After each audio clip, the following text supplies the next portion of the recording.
आज की वीडियो में आप एक क्राइम स्टोरी के बारे में जान पाएंगे। ये कहानी है एक ऐसे डिलीवरी बॉय की जो ऑनलाइन खरीदी जाने वाली चीजों की घरों में डिलीवरी करता है। इस केस की शुरुआत एक न्यूज से होती है। एक नौजवान की जली हुई लाश मिली है। लाहौर के इलाका मांगा मंडी के एक खाली प्लाट से एक जली हुई लाश मिलती है। एक राहगीर इसकी इत्तला पुलिस को देता है। मरने वाला एक 23 साल का एक नौजवान है जिसका नाम रईस है। इसी दौरान में रईस की फैमिली अपने बेटे के अगवा और गुमशुदगी की FIR दर्ज करवाते हैं। पुलिस को ये लाश मिलती है जिस पर रईस की फैमिली को लाश दिखाने की बात की जाती है। रईस की फैमिली को लाश दिखाने की बात की जाती है कि हो सकता है ये आपका बेटा हो, लेकिन लाश दिखाने से पहले पुलिस रईस की फैमिली से कहती है आपको लाश को देखने से पहले खुद को मजबूत करना होगा, क्योंकि पुलिस लाश की हालत के बारे में जानती थी।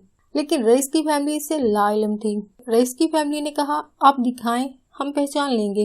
लेकिन जब उन्होंने लाश देखी और रईस की कुछ चीजों की मदद से उसको पहचाना, फैमिली बेटे की इतनी बुरी हालत देखकर बहुत दुखी हुई, क्योंकि लाश 95% जली हुई थी, 95% बर्न थी, जिसकी वजह से पहचानना मुश्किल था।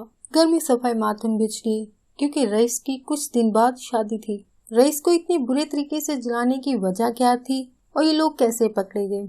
पुलिस की तहकीक में जो बात सामने आई, वाकये वाले दिन रईस घर ये बता कर गया था कि वो किसी घर में डिलीवरी देने जा रहा है, जिसके बाद वो कभी घर वापस न आया। रईस एक कंपनी में काम करता था और ऑनलाइन खरीदी जाने वाली चीजों को घरों में डिलीवर करता था। जिस फोन नंबर से रईस को कॉल आती है, पुलिस इस घर का एड्रेस रईस की कंपनी से लेती है और इस घर पर रईस के बारे में पूछने जाते हैं, जिस पर घर का मालिक फरहान और उसकी बीवी बताते हैं हमारा पार्सल आया था जो वो देकर चला गया था। लेकिन रईस की फैमिली को इसके दोस्त बताते हैं कि रईस आखिरी बार इनके घर ही गया था। और इनको एक और बात भी पता चलती है कि रईस का ताल्लुक फरहान की बीवी से था। उस दिन पार्सल के बहाने रईस फरहान की बीवी आमना से मिलने गया था और रईस वहाँ 2 दोस्तों के साथ गया था, जिनको रईस ने सोसाइटी के गेट पर इंतजार करने को कहा। लेकिन रईस वापस न आया। रईस के दोस्तों के बताने पर फरहान और आमना का पता चला और यही असल मुलजिम थे।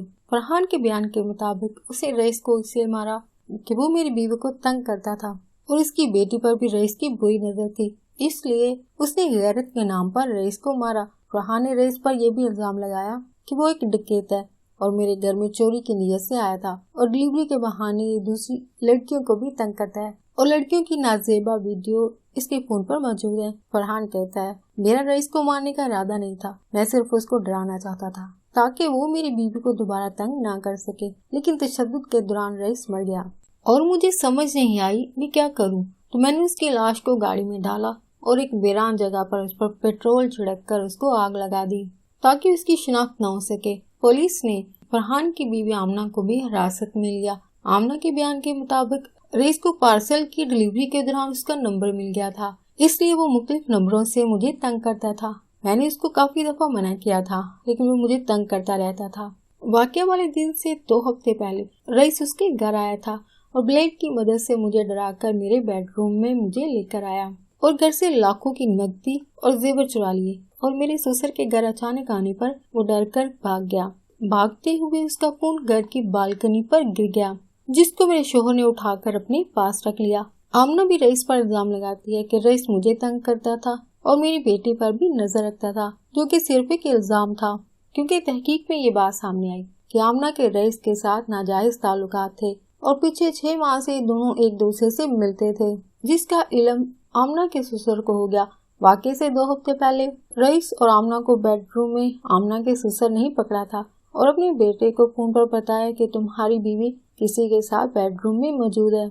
आमना ने रईस को तो वहाँ से भगा दिया, लेकिन उसका फोन बालकनी में गिर गया, जो फरहान के हाथ लग गया और फरहान को आमना और रईस के ताल्लुक का पता चल गया। फरहान ने बीवी का फोन उससे लेकर अपने पास रख लिया और रईस से आमना बनकर बात करने लगा। फिर रईस को घर पर खुद ही फरहान ने मैसेज करके बुलाया और फिर रईस को मार दिया। लेकिन बयान में फरहान बार बार कहता है कि ये सब एक हादसा था, क्योंकि वो रईस को जान से मारना नहीं चाहता था, बस गलती से मर गया। फिर कुछ समझ न आई तो उसको जला दिया, लेकिन फिर भी पकड़े गए। इस केस का फैसला क्या होगा ये तो वक्त ही बताएगा। किसी इंसान को इतनी अजीज से मारना और इसकी लाश को जलाना, ये कहाँ की इंसानियत है।